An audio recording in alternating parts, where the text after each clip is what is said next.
Hello friends, Mandar here. I'm back with another video.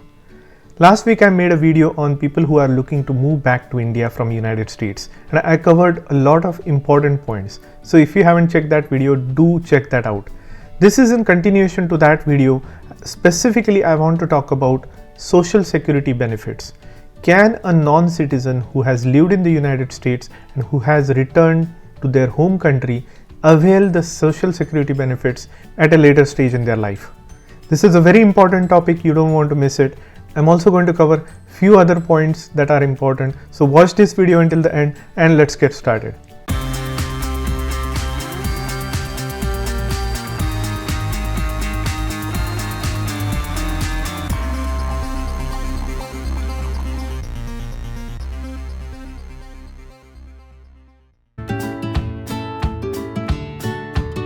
If you are here for the first time, welcome. My name is Mandar and I make immigration and lifestyle related videos for US and Canada.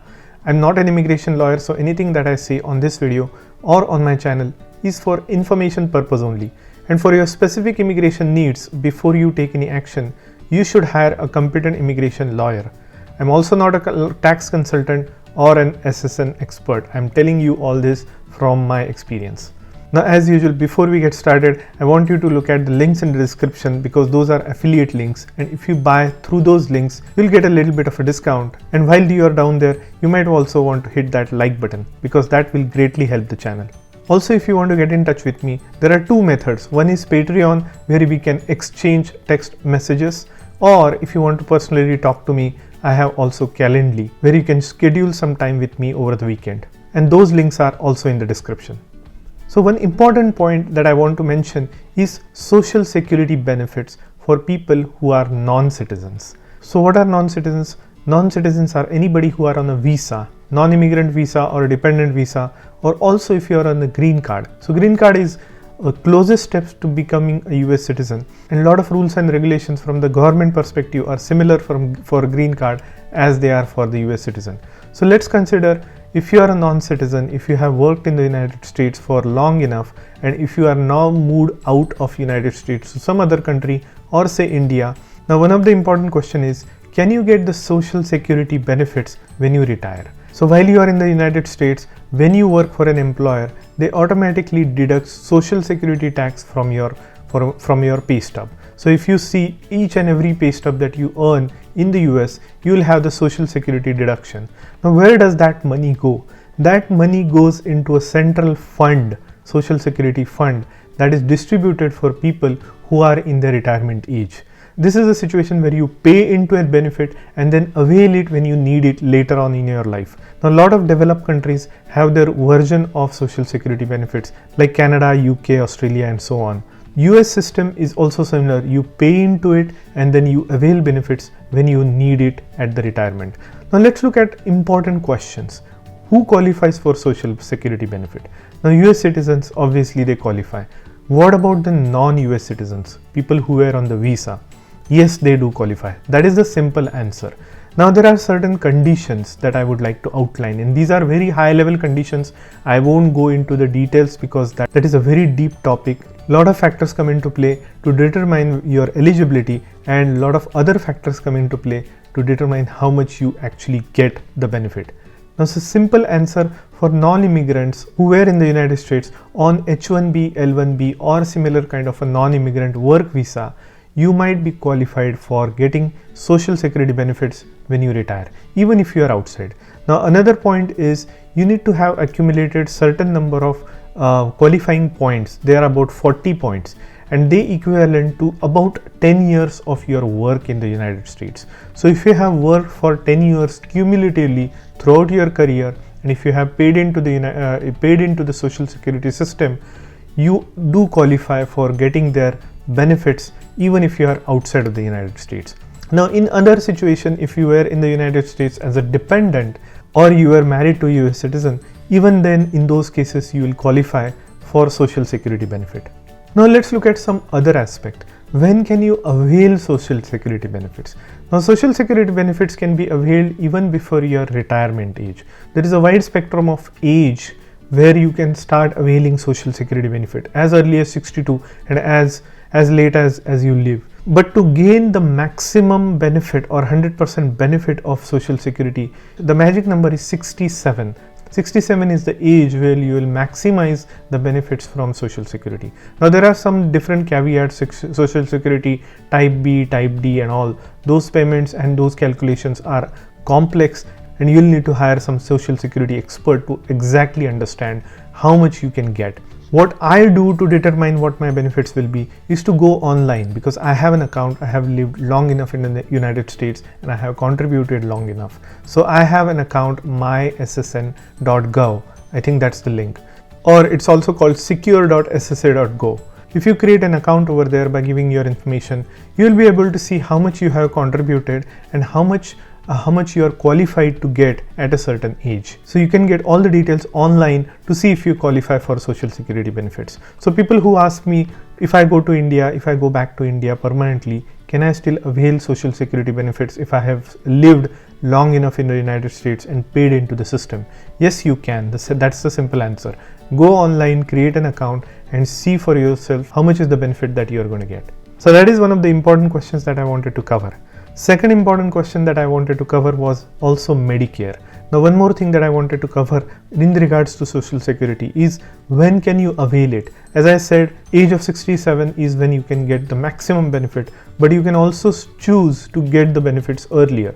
Now it all depends on your income. If you are still working, then your Social Security benefit is going to be income adjusted. So the threshold for in simple terms, if you are working, then your benefits for Social Security will diminish drastically.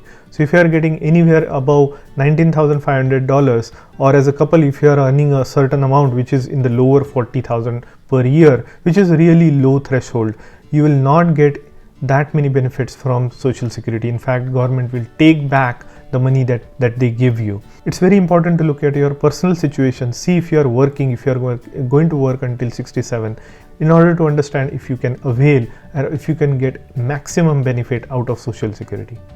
And then the 67 years of age I mentioned is for the people who were born on or after 1960. So if you are born after 1960, then that's the age, 67 is the age where you can get maximum Social Security benefits in your case.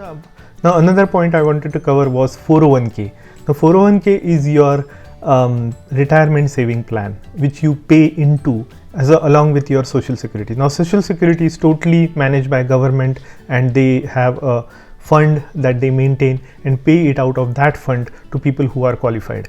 But 401k is different. It is privately managed retirement saving fund that you pay into and your employer might have contributed or might be contributing to a certain extent. So that is managed by companies like Fidelity and Vanguard are the two biggest retirement saving fund operators. So if you are working for a corporate or a big company, chances are you might be having your 401k with either Fidelity or Vanguard, one or the other. So 401k account is your retirement saving account. So you pay into it tax free, and then when you get your benefits, you may be taxed on it. But the question is, if you are back in India, if you go back to India, can you keep your 401k account? And I covered this in my last video, but I wanted to repeat it again because there were a lot of questions regarding this, that yes, you can leave your 401k account as it is because it will stay invested. It will stay invested in the funds that you have selected for your 401k to be invested in, stock, bonds, so on and so forth. And it will continue to generate you an income. It will continue to generate you capital gains, and you will need to pay taxes on it. Just remember that. So yes, regarding 401k, you can leave your account open. If you can contribute, you can still contribute. But if you are getting gains, you will need to file taxes on it. And also you can withdraw that amount, or you can get those benefits when you retire along with your Social Security. So all in all, when you are planning to return back to India, this is a big important decision. And these are very important things that you should consider. Where is your retirement saving? Where have you earned your retirement saving? Because when you are moving from one country to another after your middle age, you have already accumulated your retirement savings funds in that country, and now you are moving to another country at that stage in your life where you have to start from zero. So if you have worked like me, I have hardly worked in India, but I have worked in US and Canada. So I have all my savings and my retirement savings over here.